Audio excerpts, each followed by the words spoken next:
Dans le couple, il arrive de vivre l'enfermement, la trahison, la violence, l'infidélité, la frustration, la reproduction du modèle parental dysfonctionnel, le manque de respect de soi et de l'autre.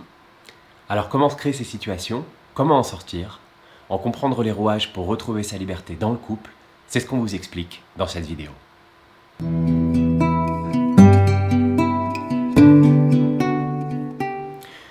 Quand on parle de la liberté dans le couple, il y a cette question de comment est-ce qu'on en arrive à perdre notre liberté dans le couple, dans la relation. Parce que, en général, on commence, on se met ensemble parce que on s'aime, parce qu'on vit quelque chose de léger, on vit quelque chose de joyeux, il y a beaucoup d'amour, beaucoup d'espace, beaucoup de liberté, justement.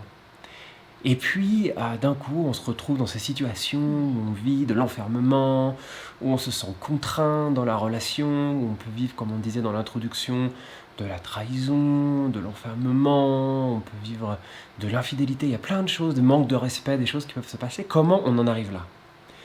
Et selon nous, on en arrive là parce que tout au long de la construction du couple, du chemin marché jour après jour, on a, de manière inconsciente et implicite, qui n'ont pas été dites, signé ou accepté un certain nombre d'accords entre nous, un certain nombre d'engagements, un certain nombre de règles du couple qui ne sont ni connues, ni discutées, ni véritablement acceptées, mais qui font partie des règles et des modes de fonctionnement implicites du couple, qui en général viennent d'incompréhension, qui peuvent venir de blessures d'attachement, qui peuvent venir de modèles familiaux, de ce qu'on appelle le transgénérationnel, de ce qui vient de nos lignées, de nos ancêtres avant nous.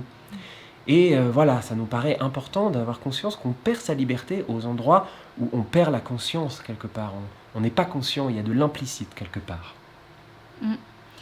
Oui, et c'est vraiment à cet endroit-là une dynamique qui se met en place et qui n'est pas dans le vivant du couple, qui n'est pas au service du vivant et de la création et de l'évolution du couple, de l'amour du couple.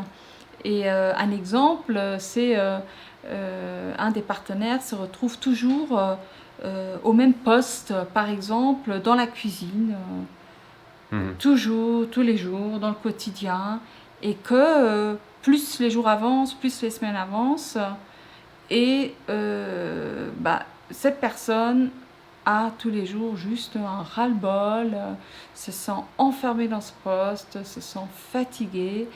Et puis, ce qui peut se passer, les conséquences, c'est que au moment où le partenaire arrive, par exemple avec une tendresse ou le désir sexuel, que là, il y a rejet en fait, et c'est inconscient. Voilà, et qu'il y a des conséquences comme ça qui peuvent apparaître dans le quotidien. Et que c'est pas au service du couple. Voilà. Donc ça, c'est un exemple d'un tel état. Et on avait envie de vous partager comment on sort de là, en fait, comment on sort de ces endroits d'enfermement, de non-liberté dans le couple. Et ben, on sort de là, selon nous, en allant lire les contrats qu'on a signés, sans s'en rendre compte, en fait. D'aller regarder, justement, quelles sont toutes ces règles qu'on ne connaît pas, toutes ces règles implicites qui n'ont pas été nommées entre nous, mais qui font partie des rouages et de ce qu'on vit au quotidien. On va lire le contrat et on fait des contrats sur mesure, en fait. Notre préconisation, notre invitation, en tout cas, c'est on arrête les contrats types. Ouais, le contrat type, tous les couples font comme ça. Ça, on vous conseille, on arrête ça. Voilà, c'est pas la peine. Et on fait du sur-mesure, du sur-mesure, du sur-mesure. Et on va voir, ok, qu'est-ce qui se passe? Qu'est-ce qui se joue entre nous? Ah, bah alors toi, tu penses ça.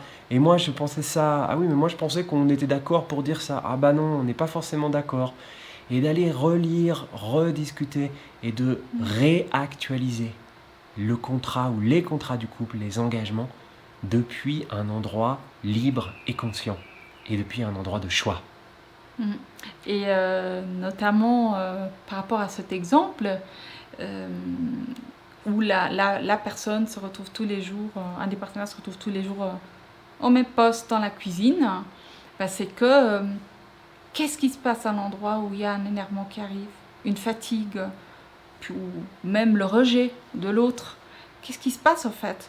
Et à cet endroit-là, vraiment de prendre un temps d'introspection, soit seul, soit en couple, soit en étant accompagné, dire tiens mais voilà, je suis à ce poste-là, au fait peut-être j'ai même pas eu le choix, ça s'est mis avec des habitudes juste du couple que ben, chacun est à son poste comme ça, mais on n'en a jamais parlé si ça nous amuse ou pas, au fait. Donc, il n'y a même pas le choix à cet endroit-là. Et ce qui compte, en fait, c'est de pouvoir s'amuser, d'être en joie, de vivre l'amour au quotidien, en fait, dans le couple.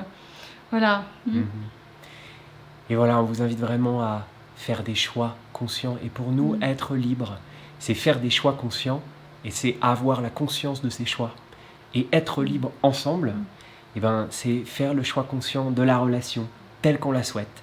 C'est faire le choix conscient de nos engagements dans la relation tels qu'on les souhaite. C'est faire le choix conscient du contrat de notre relation. Et c'est avoir la conscience aussi de tous ces choix, de tous ces contrats, de tous ces engagements, de tous ces accords.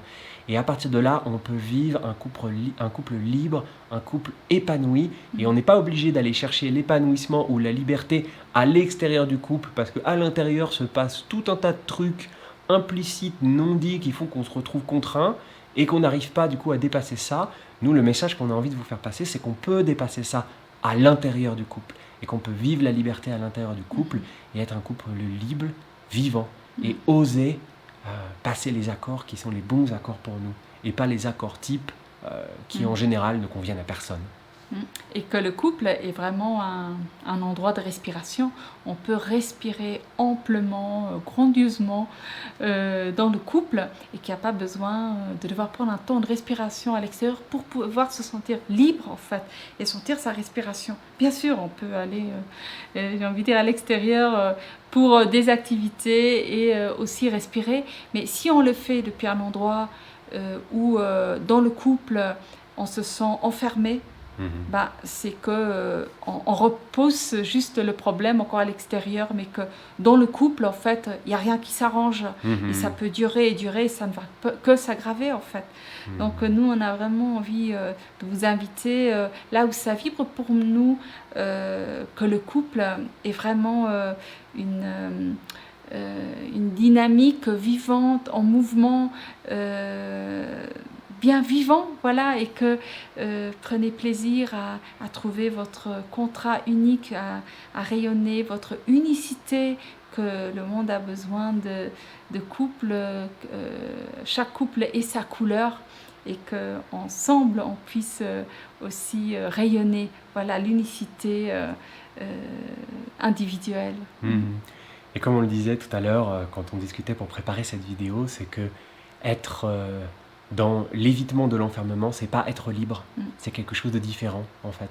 Et que nous, on pense vraiment que quand le couple, quand l'entité couple, la relation devient enfermante, pour toutes les raisons dont on a parlé, alors non seulement cette relation, le couple ne brille pas, mais elle peut aussi éteindre les lumières individuelles, qui fait qu'on a tendance à vouloir aller voilà, à l'extérieur pour retrouver sa lumière. Mais quand l'entité couple est libre, quand elle brille et qu'on peut briller et laisser de l'espace pour ce feu et pour ce vivant, à partir de là, ça sublime aussi l'énergie des individus et ça nous permet à chacun de briller d'autant plus notre lumière. Alors voilà, on avait vraiment envie de vous inviter à vivre la liberté à l'intérieur du couple. Et on vous réserve un petit bonus pour la suite de cette vidéo. Alors voilà, dans cet exercice bonus, on vous propose de prendre un temps pour faire un peu de travaux pratiques autour de la liberté dans le couple. Donc on vous invite à prendre un temps seul ou en couple et à laisser émerger les situations où vous ne vous sentez pas en choix, où vous ne vous sentez pas libre, à ne pas vivre la liberté en couple, où vous vous sentez trahi, où vous sentez que vous êtes révolté, que vous êtes en rejet. Et voilà, on vous propose de faire la liste de ces situations, ce qui va être la base de cet exercice. Et une fois que vous avez votre liste, de prendre le temps de le faire, de prendre le temps pour chaque élément de cette liste, de regarder quel est le contrat implicite, quelle est l'incompréhension, quel est le non-dit, quels sont les mécanismes inconscients qui sont mis en jeu chez vous, qui sont mis en jeu dans le couple et qui font que vous vous retrouvez dans ces situations. Voilà, en face de chaque situation, d'aller regarder quels sont les contrats qu'on a signés sans s'en rendre compte. À partir de là, une invitation est celle de s'asseoir ensemble et puis de regarder. Tiens, mais comment est-ce qu'on pourrait apporter un changement dans notre vie de couple? Qu'est-ce qui est possible pour que chacun et chacune puisse se sentir vivre la liberté en couple et être heureux pour vivre l'amour au quotidien. Voilà, donc on vous propose de répéter ce petit exercice autant de fois que vous en avez besoin dans le couple comme un petit outil simple et pratique pour réactualiser les contrats et retrouver de la liberté à l'intérieur du couple.